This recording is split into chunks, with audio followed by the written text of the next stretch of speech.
Dia bisa ngomong. Dia punya acara namanya hak asasi manusia.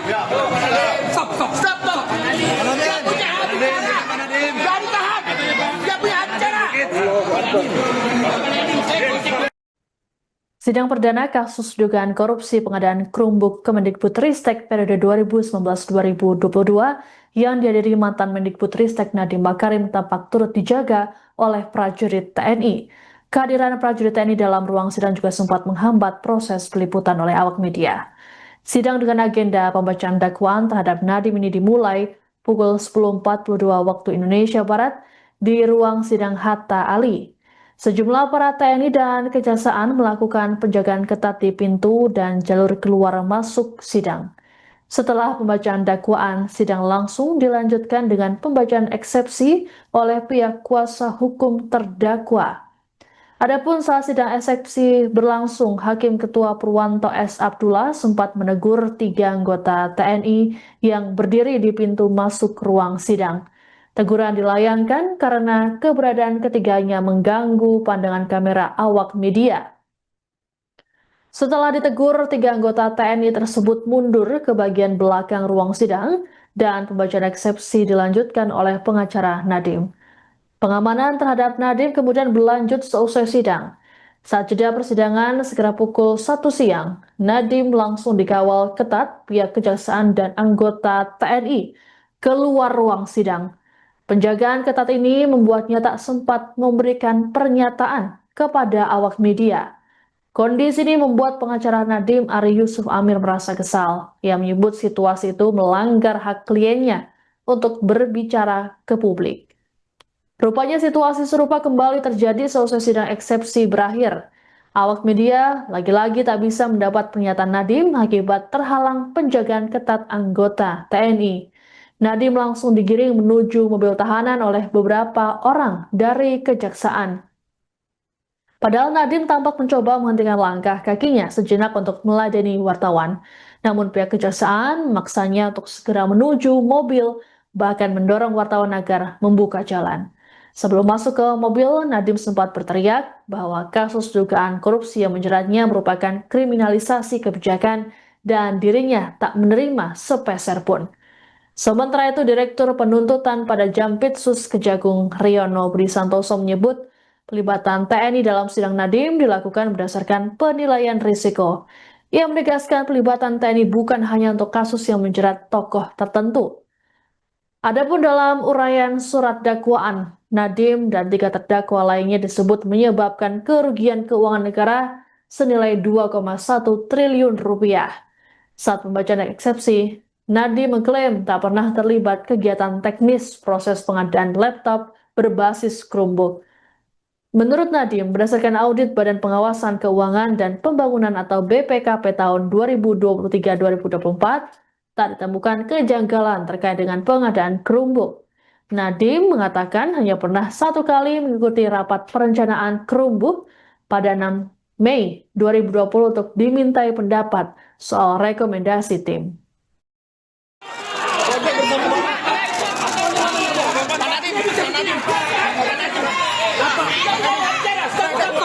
Dia bisa ngomong. Dia punya acara namanya hak asasi manusia.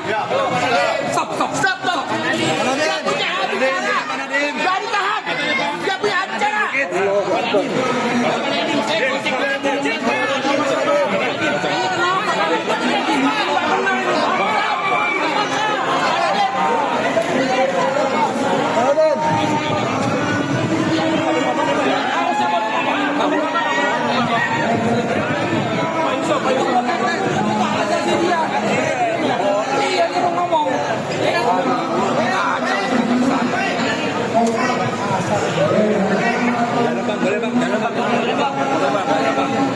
Bisa Bu, dilantik basement dulu nanti. Pertama-tama kami sangat kecewa dan sangat keberatan karena Pak Nadiem tidak diberikan hak bicara kepada media. Itu melanggar hak asasi manusia karena dia mempunyai hak untuk ngomong ke publik. Dan saat ini kalau bicara situasi keamanan, tidak ada keamanan yang mengancam diri beliau. Situasinya semuanya kondusif, ya, semua peserta sidangnya juga tertib, Jadi tidak ada alasan keamanan. Itu membuat-buat itu alasan itu. Dan kami sampaikan ini kepada pihak pimpinan kejaksaan untuk mengingatkan staf-stafnya. Janganlah berlaku sewenang-wenang. Hak untuk bicara ke publik itu adalah hak mendasar dari terdakwa. Selama tidak melanggar keamanan, tidak ada masalah. Jadi tolong lagi, kami sekali lagi tegaskan, tolong diberi hak Pak Nadiem untuk bicara ke publik. Jangan sampai ini berulang lagi. Karena nanti akan menjadi presiden jelek bagi kita ke depan. Ada yang boleh bicara, ada yang tidak. Apa dasarnya? Karena pada dasarnya undang-undang kita menjamin kebebasan berbicara itu. Itu yang pertama.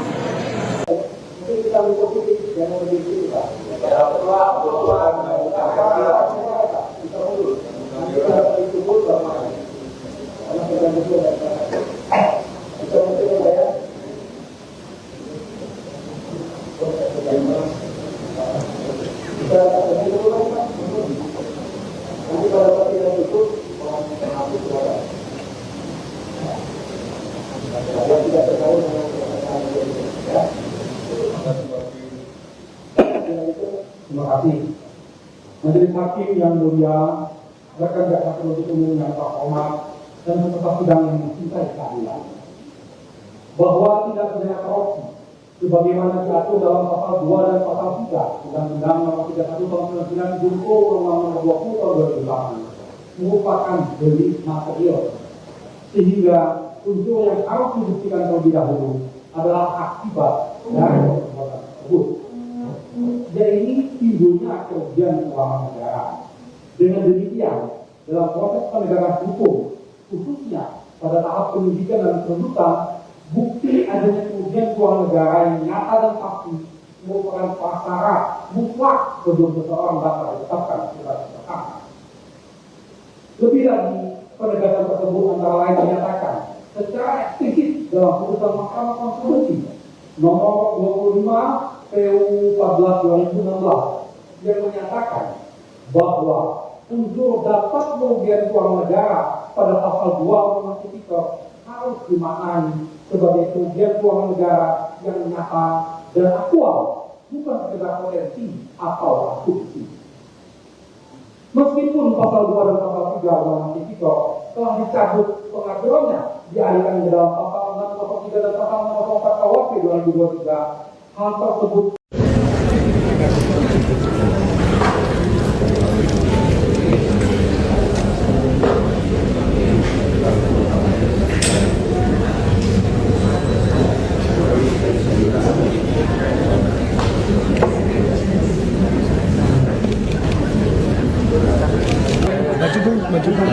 Ya. Ada luar ada kita Pak, dari Gojek Pak.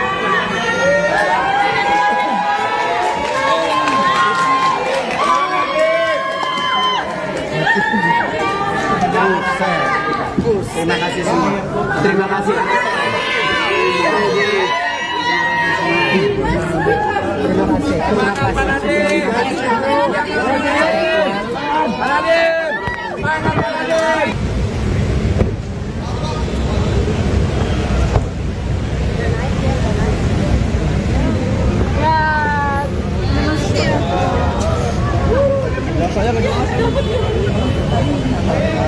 Tadi kan dari pengacaranya bilang sudah ada alat bukti yang cukup. Bentar lagi ditanya guys. Iya bentar lagi ditanya. Jadi ini teman-teman ya, harus bisa kita pahami apa itu namanya keberatan terhadap surat dakwaan yang disebut sebagai eksepsi.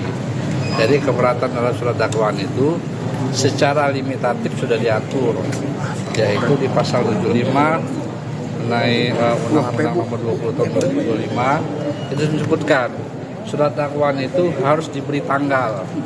Yang kedua, harus ada identitas terdakwa, nama lengkap, tempat tinggal, pekerjaan, alamat, segala macam. Terus yang ketiga, harus cermat mengenai pasal sangkaan, waktu dan tempat kejadiannya. Terus yang terakhir harus ditandatangani oleh penuntut umum. Lalu kalau kita bicara mengenai apakah ada alat bukti atau tidak, itu sebenarnya sudah diuji. Diuji di mana? Diuji pada saat mengajukan keberatan pra peradilan kemarin. Yang dimana putusan pra-peradilan mengatakan penyidikan terhadap perkara yang diajukan permohonan penetapan tersangka oleh Pak Nadiem Anwar Makarim itu telah sah penyidikannya, artinya sudah memperoleh 2 alat bukti yang cukup, bahkan 4 alat bukti sebagaimana saya sampaikan seperti itu. Pak, tadi kan sempat Pak Nadiem itu kan sempat akan memberikan statement lalu dibawa langsung oleh petugas kejaksaan, itu gimana itu? Kenapa tidak boleh? Apakah tidak boleh memberikan pernyataan atau gimana Pak Nadiem itu? Oh, ini kan mengingat waktu Pak Nadiem juga capek. Padahal dengan habis operasi, berpojok lebih segala macam seperti itu. Tapi kan beliau berkenan tadi Pak untuk memberikan statement. Tadi kita udah janji sih sebenarnya sebelum. Nah, kan langsung dibawa keluar. Ya kita lihat situasi, kalau beliau mungkin ini ya, waktunya udah habis operasi, udah siapa. Adanya tentara itu fungsinya buat apa Pak? Baru kali ini ada sidang ada tentaranya Pak. Oh, itu kan keamanan. Polisi tidak cukup. Saya tidak bisa menjawab apakah cuman kami di dalam penanganan perkara sekarang ada juga melibatkan teman-teman dari TNI. Ada aturan yang melibatkan TNI ya Pak di sidang tindak pidana korupsi ini Pak? Ya sebagaimana kalian bisa lihat kan dalam penanganan perkara penggeledahan apa-apa itu. Terima kasih Pak. Download Tribun X sekarang, menghadirkan lokal menjadi Indonesia.